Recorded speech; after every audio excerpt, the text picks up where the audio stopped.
Alors c'est vrai que ces 2 dernières années ont été marquées par beaucoup de problématiques sociales et sociétales. Bien sûr, il y a eu la crise du Covid. Alors je dirais que la protection sociale, du coup, revient en force aujourd'hui. Ces sujets de santé, de prévoyance et de retraite, on sent que vraiment les entreprises s'intéressent à ces sujets dans un contexte RSE, en plus, de responsabilité sociale de l'entreprise. Donc cette protection sociale, elle revient en force. Le mix de la protection sociale, le mix des bénéfices change un tout petit peu.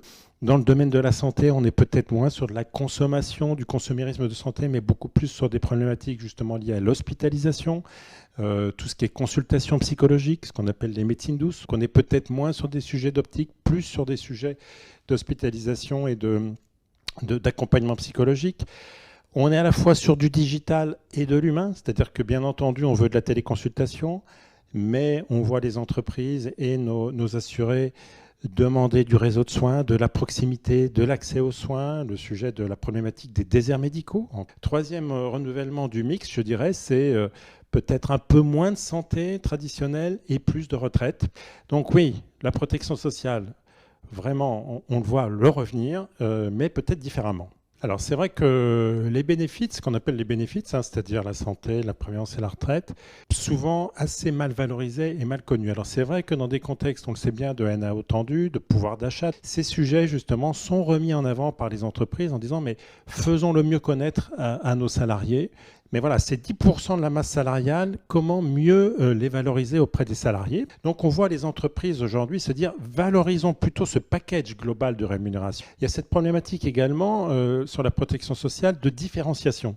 C'est-à-dire qu'on a des zones en France ou des populations ou des branches où l'attractivité est très complexe et où il y a des problématiques tout simplement d'embauche. Et la protection sociale peut être un véritable levier de différenciation, notamment sur les cadres. Donc il y a beaucoup d'entreprises aussi qui réfléchissent à mieux valoriser et à mieux différencier cette protection sociale. Donc aujourd'hui, on voit que c'est vraiment un sujet valorisé, différencié.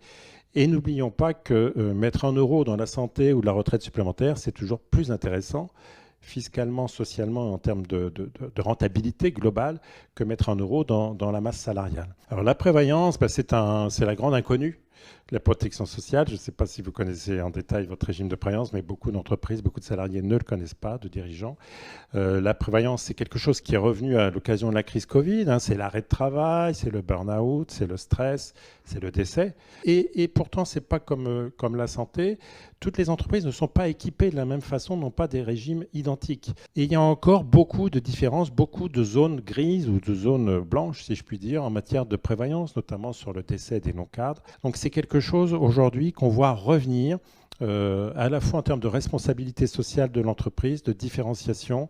La prévoyance est un sujet qui revient sur la table avec des problématiques d'harmonisation, d'amélioration des régimes. Alors la retraite, pour nous, c'est le grand enjeu des prochaines années, puisque aujourd'hui, faisons un raccourci très très simple. En santé, on a un des meilleurs taux de couverture au monde. On est les deuxièmes de l'OCDE. Grosso modo, en moyenne, l'ensemble de la sécurité sociale et des complémentaires rembourse 94%. Vous partez à la retraite aujourd'hui, plus vous montez en rémunération, et notamment pour les cadres, plus vous allez être sur des taux de remplacement très faibles. C'est-à-dire que vous allez avoir parfois 40 à 45% de votre dernière rémunération au moment du départ à la retraite. Qui le sait ?